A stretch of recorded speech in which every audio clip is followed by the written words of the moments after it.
아멘. 네, 오늘 주신 하나님 말씀 사도행전 제11장 19절부터 30절까지 말씀입니다. 지금 읽는 것은 19절, 20절, 21절 세 구절만 같이 읽겠습니다. 그때에 스데반의 일로 일어난 환란으로 말미암아 흩어진 자들이 베니게와 구브로와 안디옥까지 이르러 유대인에게만 말씀을 전하는데 그 중에 구브로와 구레네 몇 사람이 안디옥에 이르러 헬라인에게도 말하여 주 예수를 전파하니 주의 손이 그들과 함께 하심에 수많은 사람들이 믿고 주께 돌아오더라. 아멘. 11장의 전반부에서는 베드로가 예루살렘 교회에 선교를 보고하면서 요빠에서 일어난 고넬료 가정이 예수를 믿었고 베드로가 안수할 때 성령이 임하셨고 오순절 현상과 같은 일이 일어났다고 보고하자 예루살렘 교회가 이방인에게도 복음을 전하는 것이 하나님의 뜻이라고 인증하는 것이 18절이었습니다. 여러분이 18절 바로 위에 18절 한번 읽겠습니다. 시작. 그들이 이 말을 듣고 잠잠하여 하나님께 영광을 돌려 이르되 그러면 하나님께서 이방인에게도 생명 얻는 회개를 주셨도다 하니라. 아멘. 이 인증은 교회사적으로 매우 중요한 인증이라고 말씀을 드렸습니다. 수천 년간 지켜온 이방인은 부정한 존재라고 하는 유대교적 고정관념을 내려놓고 이제는 유대인의 전통보다 하나님의 주권적 역사를 우선하겠다고 다짐하는 다짐이자 결의가 담긴 것이었습니다. 그런데 안타깝게도 아직도 전통 유대인들은 똑같은 생각을 아직도 가지고 있습니다.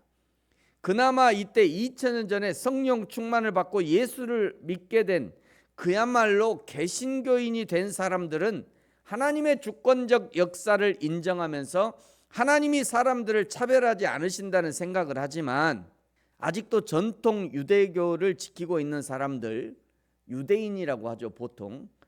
이 사람들은요 여전히 이방인들을 지옥에 뗄감 정도로 생각합니다. 그래서 전쟁을 하는 것이에요. 팔레스타인을 향해서 미사일을 쏘고요.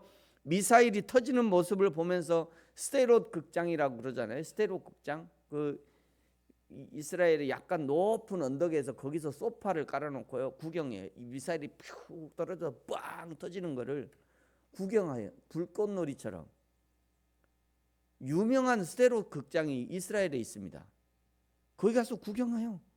사람들이 죽어가는데 그걸 구경해. 왜 구경하냐면 저 이스라엘 저 이방인들 저거 저 지옥에 뗄감이야. 당연히 죽어 마땅한 사람이야. 이런 생각들을 아직도 하고 있어요. 지금 이스라엘과 레바논, 이스라엘과 팔레스타인, 이스라엘과 이란의 전쟁이 그 전쟁의 이면에는 이런 생각들이 깔려 있는 거예요. 여러분 예수를 믿어서 나의 생각과 행동과 말이 완전히 변화되지 않으면 언제든지 이전의 악한 모습이 튀어나옵니다. 그래서 하나님이 성령님이 알려주시고 인도해 주시는 거룩을 늘 연습해야 돼요. 이제 오늘 19절부터요 30절까지는 복음의 중심축이 예루살렘에서 안디옥으로 옮겨지는 거대한 전환점을 기록하고 있습니다. 19절은요 스데반 이후에 핍박이 더욱 거세졌음을 보여주죠. 그 핍박으로 인해 흩어진 자들이 베니게와 구브로와 안디옥까지도 갔다 이렇게 기록하고 있습니다. 핍박을 받은 그리스도인들이 왜 베니게와 구브로와 안디옥까지 피신을 했냐? 첫째는 지리적으로 정치적인 거리감 때문이에요. 스데반의 일로 일어난 박해의 주체는 로마가 아니라 예루살렘에 있는 유대 종교 지도자들이었어요. 로마는 안 했습니다. 로마는 별로 박해 안 했어요. 그런데 유대 종교 지도자들이 예수를 믿는 사람들을 박해했어요. 그러니까 빌라도는 풀어주자 그러잖아요. 예수를 풀어주자. 빌라도는 풀어주고 싶었어요. 그런데 유대 종교자들이 야 예수 죽여야 된다. 예수를 십자가에 못 박아라. 그래갖고 이제 빌라도가 그럼 니네 알아서 해? 그러고 넘겨준 거잖아요. 유대의 지도자들이 핍박을 한 거예요. 그래서 그 정치적으로 또 거리감으로 머니까 안디옥까지 간 겁니다. 안디옥은 예루살렘에서 북쪽으로 약 480km 떨어진 시리아, 지금의 시리아죠. 그 시리아 주의 수도였고요. 당시 교통편으로는 가기에 매우 먼 거리였기 때문에 예루살렘 공회에 직접적인 체포권이나 영향력이 미치기 어려운 것이었어요. 둘째, 안디옥은 대도시의 익명성이 보장되는 다문화 사회였습니다. 안디옥은 인구가 50만 명에 육박하는 거대한 상업 도시이자 다인종이 섞여 사는 국제 도시였어요.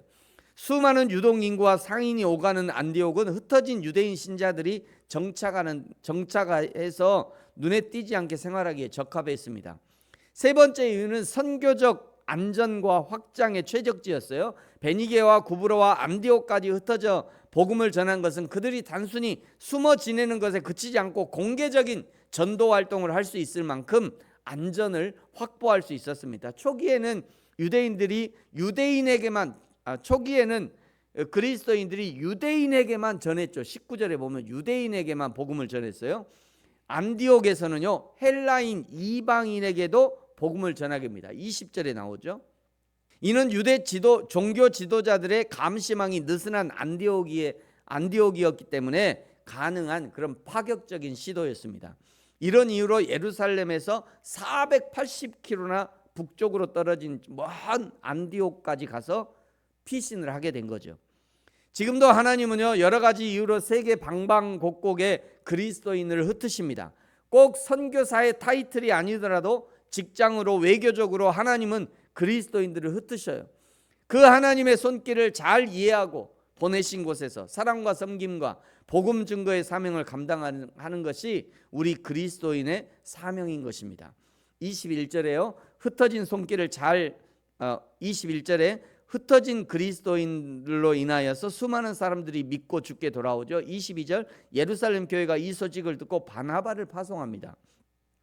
바나바는 사도들 앞에 자기 재산을 팔아놓을 때 등장했고요, 사울을 변호할 때 등장했고, 오늘 다시 안디옥 교회의 담당 사역자로 다시 등장합니다. 바나바는 전천후 사역자였습니다. 바나바는 누구를 만나든지 잘 어울리는 사람이었어요. 이름 그대로 권위자, 권면하고 위로하는 사람이었어요. 우리 그리스도인들은 모두 바나바의 삶을 본받아야 합니다. 누구를 만나든지 거부감 없이 예수님을 알려주고 신앙생활을 권면할 수 있어야 돼요. 23절 24절이 바나바에 대해서 잘 알려줍니다. 여러분 23절 24절 같이 한번 읽죠. 시작. 그가 이르러 하나님의 은혜를 보고 기뻐하여 모든 사람에게 굳건한 마음으로 주와 함께 머물러 있으라 권하니, 바나바는 착한 사람이요 성령과 믿음이 충만한 사람이라 이에 큰 무리가 주께 더하여 지더라. 아멘. 이런 바나바였는데 그럼에도 불구하고 그 다음 구절이 상당히 놀랍습니다. 25절을 보십시오. 바나바가 사울을 찾으러 다소에 가서, 바나바가 다소에 머물러 있던 그 사울을 직접 찾아 나선 것은 안디옥 교회의 폭발적인 성장이라는 현실적인 필요와 바울의 소명을 꿰뚫어 본 바나바의 영적 통찰력이 맞물린 결정이었습니다. 24절에 기록된 것처럼 큰 무리가 주께 더하여지는 이런 상황에서 바나바가 혼자서는 그 수많은 초신자들을 일일이 양육하고 가르치기에 역부족이었습니다. 그래서 이 사역을 가장 잘 도울 수 있는 최적의 파트너로 사울을 떠올리게 된 거죠. 뿐만 아니라 사울의 신학적 탁월함을 알아보고 인정했던 거예요. 사울은 정통 유대 교육, 가말리알의 제자였잖아요. 그 정통 유대 교육을 받으면서도 이방 문화 다소 출신이었어요. 헬라어에 능통한 지식이었습니다. 율법과 복음의 관계를 명확히 설명하여 유대인과 이방인 사이의 신학적 갈등을 해결할 적임자가 사울임을 바나바가 알게 되었던 거죠. 여러분, 함께 가야 멀리 간다라는 말이 있죠. 바나바는 자신의 권위를 세우기보다 사역의 성공을 위해서 더 유능한 사람을 찾아 나선 것이고요, 교회는 경쟁하는 것이 아니라 서로의 은사를 연결하는 겁니다. 그래서 함께 가야 더 멀리 갈 수 있는 거예요. 하나님은 사람을 통해 일하십니다. 사울이 다소에서 잊혀질 뻔할 때 벌써 10년이 지났잖아요. 10년이면 강산이 변했는데 사울이 지금 자기 고향 간 지 10년이 지났어요. 그런데 이렇게 잊혀질 뻔할 때 그를 찾아내서 안디옥이라는 거대한 현장에 연결해준 바나바의 안목이 오늘날 우리에게도 필요합니다. 여러분, 우리 주위에도요, 얼마든지 숨겨진 보석과 같은 사람이 많이 있을 수 있어요. 그들을 찾아내어서 하나님 앞에 보석으로 빛나게 해야 하는 것이 우리의 사명입니다. 26절에는요 놀라운 기록이 등장하는데, 후반절에 보세요. 제자들이 안디옥에서 비로소 그리스도인이라 일컬음을 받게 되었대요. 이때부터 예수님을 믿는 사람들을 그리스도의 사람들, 그리스도인이라고 부르기 시작했습니다. 27절부터 선지자 아가보의 예언으로 안디옥 교회가 예루살렘 교회를 도운 첫 번째 기록이 기록되어 있고요. 29절 제자들은 힘대로 부조하고 30절 바나바와 사울의 손으로 예루살렘에 보내게 됩니다. 안디옥 교회의 모습은 오늘날 우리 교회들이 어떠해야 되는지를 잘 보여줍니다. 잘 배우고 이름을 얻고 뜨겁게 돕는 공동체의 모습인 거죠. 안디옥 교회가 바울을 통해서 사울에게 잘 배웠잖아요. 잘 배우고 나니까 그리스도인이라는 이름을 얻게 돼요. 근데 이름을 얻을 뿐만 아니라 또 힘을 다해서 도와요, 예루살렘 교회를. 이것이 아름다운 공동체의 모습인 거죠. 저와 여러분도 새벽부터 잘 배우십시오. 우리 교회처럼 배우기 좋은 데가 어디 있어요? 우리 교회는 맨날 공부하잖아요. 그림으로 보여줘, 동영상으로 보여줘. 우리 교회처럼 배우기 좋은 데가 없어요. 저는 그렇게 생각해요.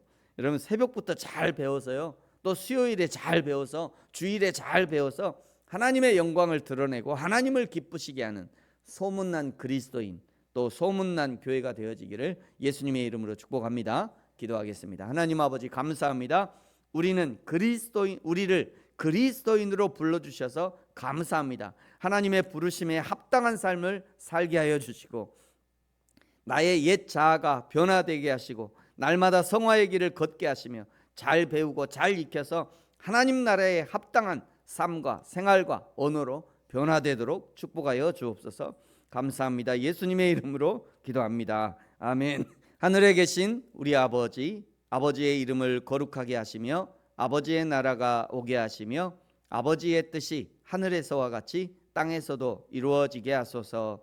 오늘 우리에게 일용할 양식을 주시고, 우리가 우리에게 잘못한 사람을 용서하여 준 것 같이 우리 죄를 용서하여 주시고, 우리를 시험에 빠지지 않게 하시고 악에서 구하소서. 나라와 권능과 영광이 영원히 아버지의 것입니다. 아멘.